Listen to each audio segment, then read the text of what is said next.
Okay, I'm going. This is Mr. Wyrick, and this is your lesson for Friday. You're going to need to follow along with this and fill in the notes. Don't worry. I'm going to go quick, but you can pause to fill stuff in. So let's take a look at the notes.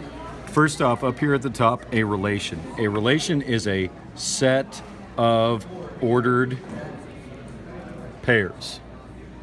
So basically, if you can graph it at all, if you can slap it on a graph, it's a relation. Everything's a relation. A function is a relation with no repeating x's. So is it a function? Use the vertical line test. Or if you remembered from somebody else teaching it, the spaghetti test, you go across the graph. If it touches more than once, that's a repeated x. You can't be in two places at the same time. Not a function. That's not new information. Okay? The domain is all of the x values, and you're going to need to go from left to right to find the domain. Start at the left boundary, move to the right boundary. On the range, it's all the possible y values, and you start at the bottom and go to the top, the lowest point up to the highest point you can get. If it's discrete, it's disconnected dots. So in other words, there's not a smooth connected line like what you have here. It's something like this. It's a list of points, or it looks like somebody breathed in a bunch of pepper and sneezed on your graph. Dots all over the place, they're not together. If they're disconnected dots, you're gonna put braces, and you're just gonna list the values in order, no repeats. If there's more than one x that's the exact same thing, you don't have to put it. You put the list of the possible values. If there's more than one y, you only have to put the values once. You don't have to put them twice, but they need to be in order, least to greatest. If it's continuous, this is where it's a smooth connected line or curve.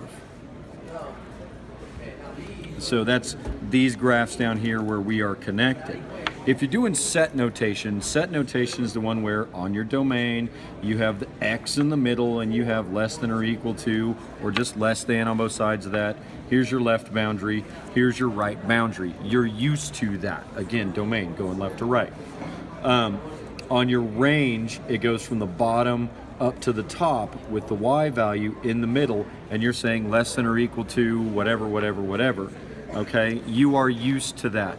You use the less than or equal to if it's a filled in dot. You use the less than if it's an open circle. Okay, now interval notation. Pay close attention here. This is the new part.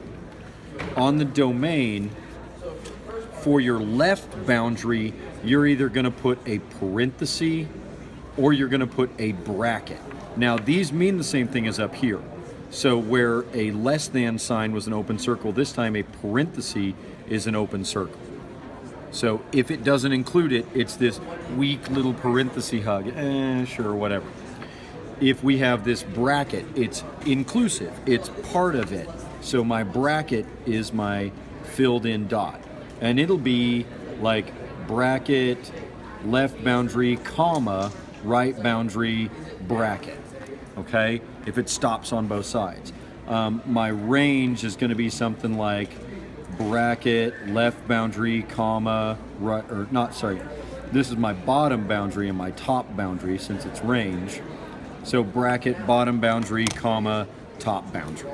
Okay? So quick examples down here. If I do the domain of this first one, it's just points. It's discrete. So it's going to be just my x values in order, 2, 3, 4, 5, I'm done.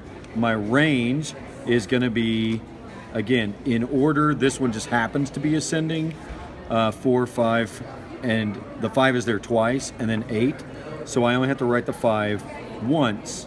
It's going to look like this. If I'm doing, say, this one down here, okay? This is a parabola. I'm going to do this one, and it's going to be, my domain is from negative infinity, that's over on the left, is less than or equal to x, which is less than or equal to a positive infinity. My range starts down here, -1, 2, 3, So negative 3 is less than or equal to y, which is less than or equal to a positive infinity. Goes forever up. If I rewrite these in interval notation, however, you can't include infinity because you can't count to it. So infinity is always a parenthesis. So my domain here is going to be parenthesis, negative infinity, comma, infinity, parenthesis. My range is going to be, because it has a definite stopping point down here, bracket, negative 3, comma, infinity, parenthesis. Okay? Then this last example, I do want to go over this with you because it's in 2 parts.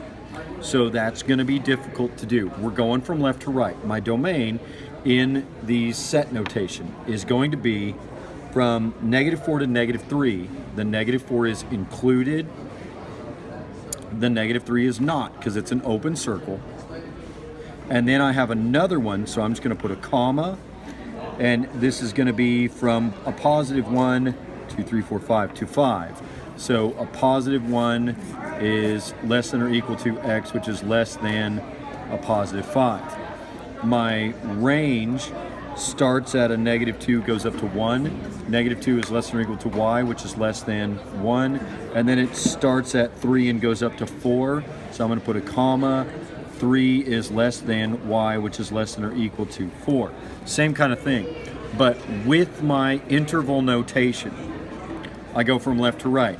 Bracket negative 4, comma, negative 3, parenthesis. And then I'm going to put a U for union, which means it's both of these things. And then it's going to be a bracket and a 1, a comma, a 5, and a parenthesis.